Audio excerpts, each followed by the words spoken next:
Hello guys, एक बार फिर से द केमिस्ट्री पॉइंट में आपका स्वागत है।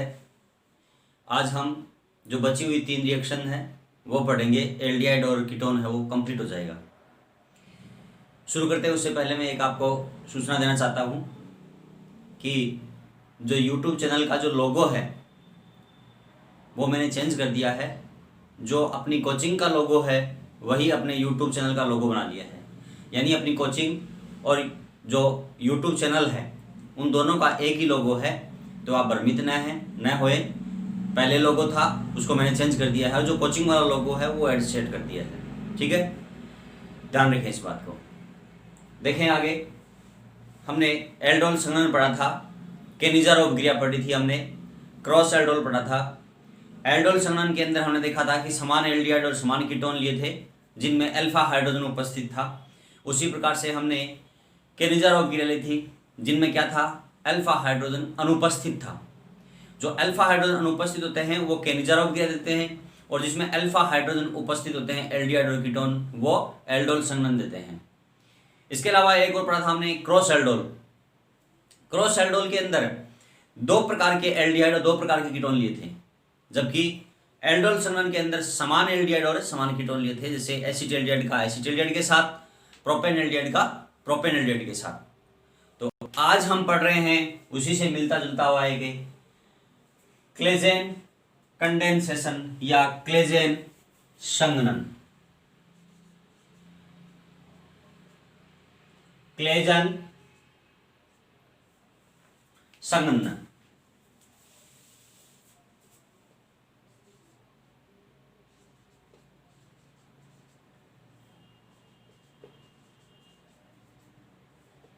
क्लेजन संघनन या क्लेजन कंडेंसेशन।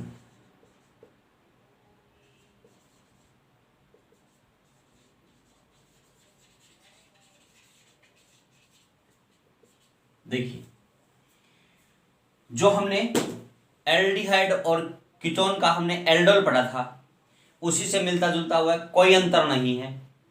थोड़ा देखें कि इसमें उपस्थिति है, वही उपस्थिति लेनी है जो एल्डोल में ली थी। किसकी? क्षारीय माध्यम की या एल्कलाइन मीडियम या बेसिक मीडियम के अंदर इसकी रिएक्शन करवानी है। लेंगे क्या? देखो, एक तो लेते हैं एलिफेटिक एल्डिहाइड, ठीक है, और एक लेते हैं एरोमेटिक एल्डिहाइड अथवा एरोमेटिक कीटोन। एक तो लेंगे एल्डिहाइड कौन सा? एलिफेटिक, और एक एल्डिहाइड लेंगे एरोमेटिक, या एक कीटोन लेंगे एलिफेटिक और कीटोन लेंगे एरोमेटिक। यानी एलिफेटिक और एरोमेटिक दोनों की आपस में रिएक्शन करवा देंगे। एल्डिहाइड या तो एल्डिहाइड ले लें या कीटोन ले लें। तो इन दोनों की जो हम रिएक्शन कराएंगे उससे क्या बनेगा? एल्डोल के समान उत्पाद बन जाएगा और वह एल्डोल का उत्पाद फिर से इस क्षार के साथ रिएक्शन करके अल्फा बीटा असंतृप्त यौगिक का निर्माण करता है। किसका निर्माण करता है? अल्फा बीटा असंतृप्त, यानी अल्फा बीटा अनसैचुरेटेड कंपाउंड का फॉर्मेशन करता है। ठीक है, ध्यान रखें, एल्डोल और इसमें थोड़ा सा भी अंतर है। देखिए, हमने लिया acetaldehyde CH3 C double bond और ये एसिटाल्डिहाइड ले लिया। इस एसिटाल्डिहाइड को हमने देखा है कि ये क्षार की उपस्थिति में क्या करेगा? कार्ब एनाइन का निर्माण कर लेगा। ये कार्ब एनाइन का निर्माण कर लिया, ये H डबल बॉन्ड O, ये यहां पर किसका निर्माण कर लिया? एनाइन का निर्माण कर लिया है। ठीक है, अब क्या करेगा कि ये जो एनाइन है वो एरोमेटिक एल्डिहाइड अथवा कीटोन का जो कार्बोनिल ग्रुप का कार्बन है उस पर अटैक करता है। कैसे? जैसे मैंने इसमें यहां पर बेंजीन ले ली, ये बेंजीन है और बेंजीन के साथ मैंने जोड़ दिया C, इधर कर दिया मैंने O, थोड़ा सा टेढ़ा लिख देते हैं सुंदर दिखेगा। इधर कर दिया मैंने C, इधर कर दिया मैंने H, इधर कर दिया मैंने O। बेंजीन एल्डिहाइड ले लिया हमने। ठीक है, अब इसमें क्या होगा कि ये इलेक्ट्रॉन इधर जाएंगे, तो इस कार्बोनिल समूह के इस कार्बन के ऊपर इलेक्ट्रॉन डेंसिटी कम हो जाएगी, कम होगी तो ये इस पे अटैक कर देगा। तो देखिए CH2 नेगेटिव, CHO लिख दिया मैंने, तो क्या हो जाएगा देखो, प्रेजेंस किसकी ली आपने, क्षार की प्रेजेंस ली है, क्या करेगा, बेंजीन का बेंजीन ऐसा कैसा पड़ा है, ठीक है, साथ में क्या है कार्बन, और कार्बन के साथ क्या जुड़ा हुआ है H, ठीक है, उसके बाद में क्या है ये O, इधर मैंने कर दिया O पे क्या आएगा नेगेटिव, ठीक है, फिर क्या आएगा यहाँ पे ये CH2, तो यहां गया CH2, बाद में क्या गया CHO। देखिए यहां से एक हाइड्रोजन यहां से निष्कासित होगा -H2O के रूप में, ये H2O यहां काम आ जाएगा, क्या करेगा कि यहां से जो H2O ये बना था वो H2O को मैं इस प्रकार से लिख देता हूं HOH नेगेटिव। ये यहां पर इसके पास दो लोन पेयर ऑफ इलेक्ट्रॉन है और एक नेगेटिव आयन का भी लोन पेयर ऑफ इलेक्ट्रॉन हो गया, तो इसके पास एक तो नेगेटिव आयन का लोन पेयर ऑफ इलेक्ट्रॉन है और दो पहले से लोन पेयर ऑफ इलेक्ट्रॉन थे। यहां पर कितने लोन पेयर हो गए हैं, 3 लोन पेयर हो गए, तो एक क्या करेगा ये यहां से जैसे ये इलेक्ट्रॉन इधर ले जाएगा तो इस पे पॉजिटिव चार्ज आएगा, तो ये इस हाइड्रोजन को इलेक्ट्रॉन दे देता है, तो हाइड्रोजन को देगा तो ये इसके साथ जुड़ जाएगा, तो देखिए प्रोडक्ट है वो कुछ इस प्रकार से बन जाएगा। ये बेंजीन,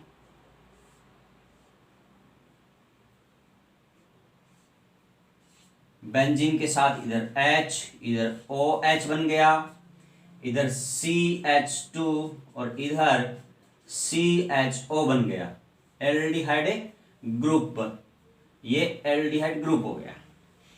अब देखें इसका नाम देखें तो हम क्या लिखेंगे इसका नाम, ये कार्बन की संख्या 1, ये कार्बन की संख्या 2, ये कार्बन की संख्या 3, तो नाम क्या होगा इसका 2 हाइड्रोक्सी, नाम क्या होगा इसका 2 हाइड्रोक्सी 2 फेनिल, 2 फेनिल, बाद में क्या होगा कार्बन की संख्या 3, 3 को कहते हैं प्रोप और एल नाम हो गया तो प्रोपेनल या प्रोपेनॉल, सॉरी प्रोपेनेल, प्रोपेनेल, या देखो ये यहां पर हाइड्रोक्सी है, H से शुरू होता है, ये फेनिल ग्रुप हो गया बेंजीन का, तो इसे हमने कह दिया फेनिल, और ये हो गया P से शुरू, तो ये इंग्लिश अल्फाबेट के अकॉर्डिंग हमने इसको व्यवस्थित कर दिया। अब ये जो कंपाउंड बना है इस कंपाउंड में क्या होगा, फिर से देखिए कि मैं इसको अलग से दिखा देता हूं आपको क्या होता है। देखें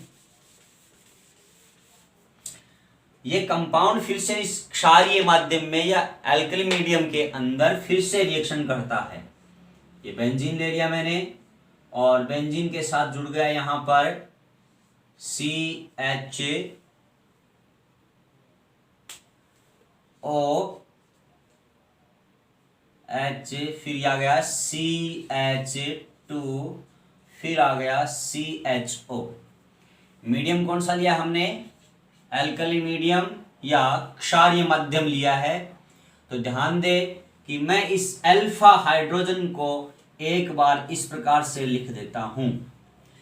अब इस एल्कली मीडियम के अंदर यहां से एक जल का अणु या वाटर मॉलिक्यूल निष्कासित हो जाता है और निष्कासित होने से प्रोडक्ट कुछ इस प्रकार से बनता है,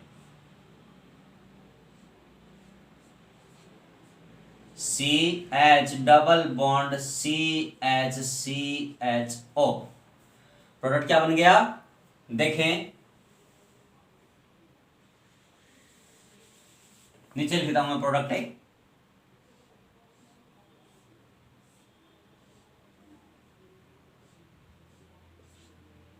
ये phenyl CH double bond CH और CHO, ये कार्बन अल्फा ये कार्बन बीटा, यानी अल्फा और कार्बन बीटा के ऊपर डबल बॉन्ड है जो अनसैचुरेटेड हो गया है। सैचुरेटेड से किसे सैचुरेटेड है, और एक ऐसा हो गया है अनसैचुरेटेड कंपाउंड का फॉर्मेशन हो गया। कौन सा, अल्फा और बीटा। ठीक है, इसका नाम देखें तो ये 1 नंबर कार्बन, ये 2 नंबर कार्बन, ये 3 नंबर कार्बन। तो नाम देखिए इसका क्या हो जाएगा, 3 तो फेनिल हो गया, और इन कहां पर हो गया, 2 पे, तो नाम हो गया इसका 3 फेनिल प्रोप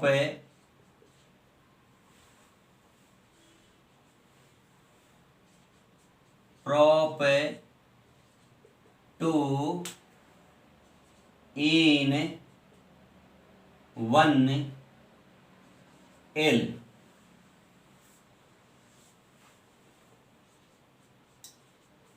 तो ये क्या बन गया है, यहां पर अनसैचुरेटेड कंपाउंड बन गया। कौन सी रिएक्शन लिया हमने, क्लेजन कंडेंसेशन या क्लेजन संघनन लिया है।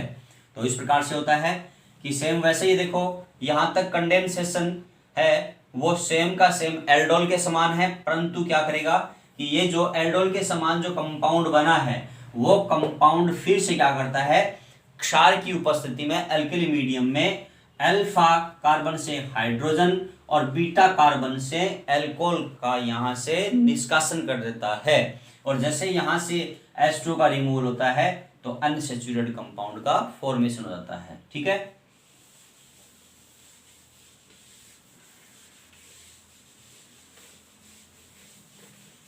अगला है टिसेनकोज रिएक्शन।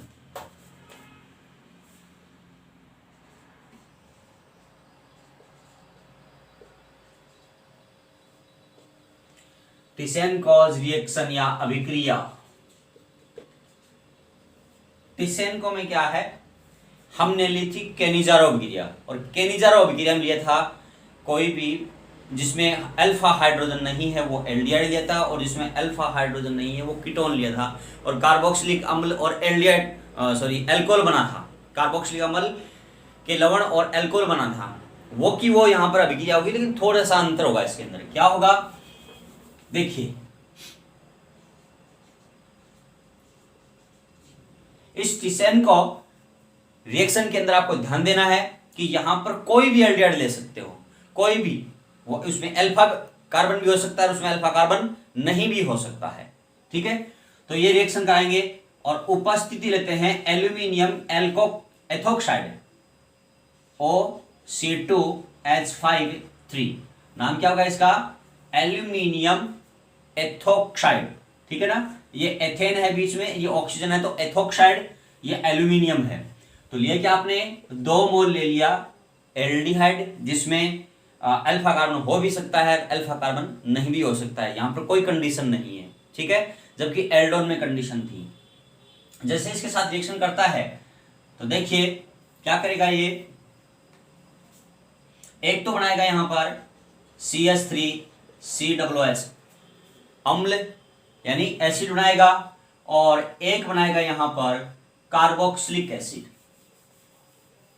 कार्बोक्सिलिक एसिड और एल्कोहल, सॉरी क्या बनाएगा, एल्कोहल।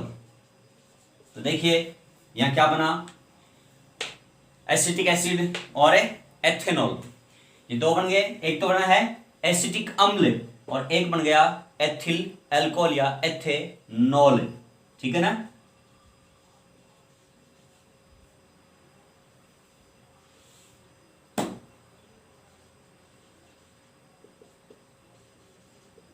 एक तो बन गया यहां पे एसिटिक एसिड और एक बन जाएगा एथेनॉल।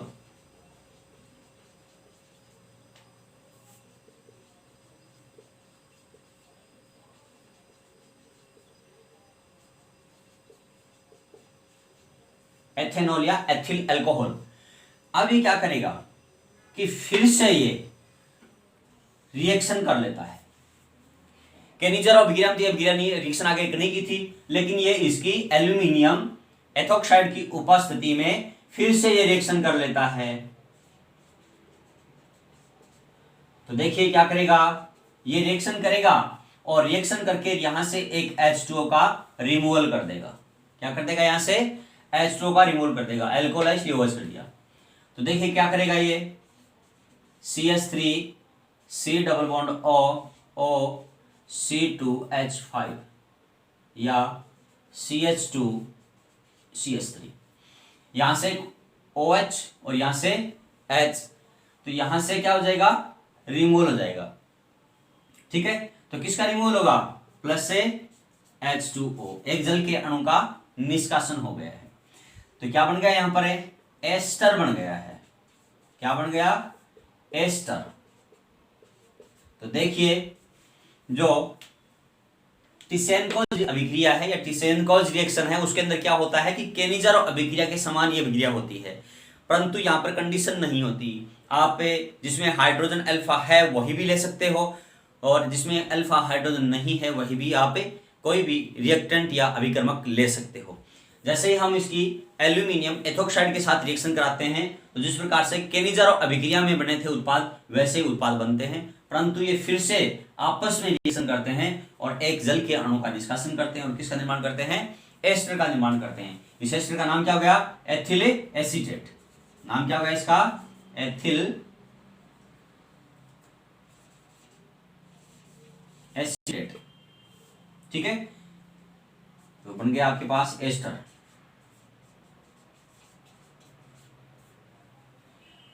आईयूपीएसी नाम देखें तो एथिल एथेनॉइड, एथिल एथेनॉइड, ये क्या होगा? इसका आईयूपीएसी नाम हो गया। तो ये हो गया आपकी टिसेनको रिएक्शन या अभिक्रिया।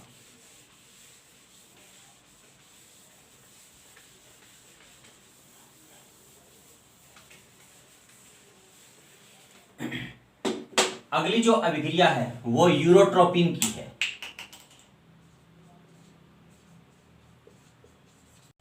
कि यूरोट्रोपिन का निर्माण कैसे होता है? यूरोट्रोपिन है वो एक मेडिसिन के रूप में काम में आता है। जितनी भी जो यूरिनल प्रॉब्लम की मेडिसिन होती है इनके अंदर ये आता है। इसके अलावा इसको हम अन्य औषधियों में भी काम में लेते हैं।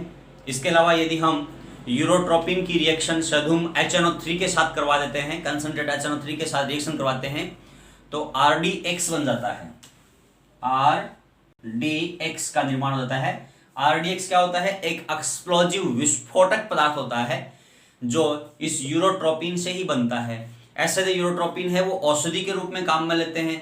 सर्वाधिक इसका उपयोग है मूत्र शोधक या यूरिनल प्रॉब्लम होती है उनके लिए ये एक कंपोनेंट होता है कि उनके दवा के रूप में काम में लेते हैं। और मैं RDX की जो अभिक्रिया है वो आपको नहीं बताऊंगा, केवल कौन सी बताऊंगा? यूरोट्रोपिन निर्माण की ही अभिक्रिया तक बताऊंगा, आगे की अभिक्रिया में नहीं बताऊंगा। ठीक है ना?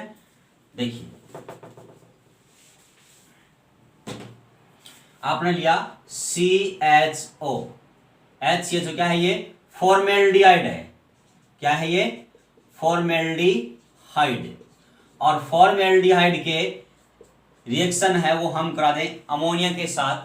तो जैसे ही हम इसके साथ अमोनिया के साथ कराते हैं तो बनता है हेक्सामेथिलीन टेट्राएमीन। क्या बनता है? Hexamethylene tetraammine. हेक्सामेथिलीन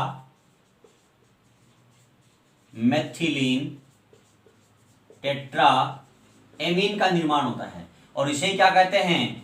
यूरोट्रोपिन कहते हैं। क्या है ये? यूरोट्रोपिन है। यूरोट्रोपिन। यहां 6 है C, तो यहां पर 6 के मल्टीप्लाई कर दिया।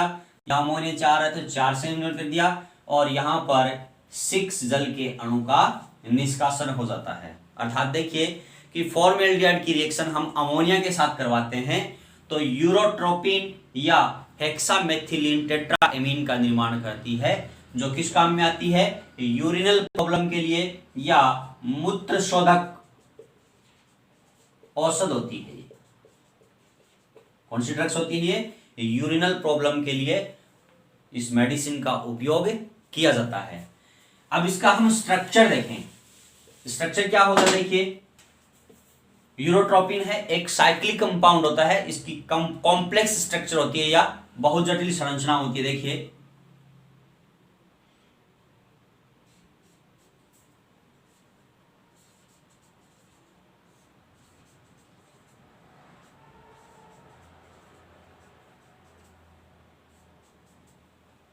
ये इसका साइक्लिक स्ट्रक्चर है। एज ए बेंजीन होता है,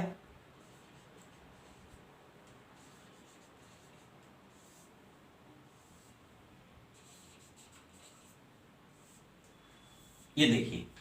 अब इसमें देखो 1 2 3 4 5 6 मेथिल कितने मेथिल ग्रुप है, मेथिलीन ग्रुप कितने इसके अंदर है, CH2 कितने हैं 6 है, 1 2 3 4 5 एंड 6। एन कितने इसमें 1 2 3 4, तो हेक्सामेथिलीन टेट्रा एमीन, क्या बोलते हैं इसको, यूरोट्रोपिन बोलते हैं। ठीक है, तो ये हो गया यूरोट्रोपिन का निर्माण। अब इसकी रिएक्शन है वो HNO3 के साथ करवा देते हैं, सदुम HNO3 के साथ, तो क्या बन जाता है, RDX बनता है, जो कैसा होता है, विस्फोटक होता है, जो माइन वगैरह है या ब्लास्टिंग के लिए काम में इसको लेते हैं। देखिए एक नाम और आता है इसका, फॉर्मेलिन। बहुत बार पूछा हुआ है कॉम्पिटिटिव एग्जामों के अंदर कि फॉर्मेलिन क्या है। फॉर्मेलिन है वो 40% है फॉर्मेल्डिहाइड का एक्वस सॉल्यूशन होता है, एक्वस सॉल्यूशन होता है किसका, HCHO का, या जलीय विलयन, क्या होता है ये, जलीय विलयन होता है किसका, फॉर्मेल्डिहाइड का। क्या कहते हैं इसको, फॉर्मेलिन। यूज क्या होता है फॉर्मेलिन का, डेड बॉडीज हो, चाहे वो एनिमल की हो चाहे ह्यूमन बींग्स की हो, या आप लैब के अंदर स्पॉटिंग देखते हैं, उस स्पॉटिंग के अंदर जो केमिकल का जो सॉल्यूशन होता है वो सॉल्यूशन किसका होता है, फॉर्मेलिन का होता है। ठीक है, तो डेड बॉडीज को है वो प्रोटेक्ट करने के लिए, या मैं बोलूँ तो जो मृत शरीर है उनको संरक्षित करने के लिए इस फॉर्मेलिन का उपयोग किया जाता है। कैसे बनाते हैं कि HCHO या फॉर्मेल्डिहाइड का 40% जलीय विलयन फॉर्मेलिन कहलाता है। ठीक है, इसी के साथ अपना एल्डिहाइड कीटोन कंप्लीट हो गया है। नेक्स्ट है वो हम करेंगे कार्बोक्सिलिक अम्ल। ओके।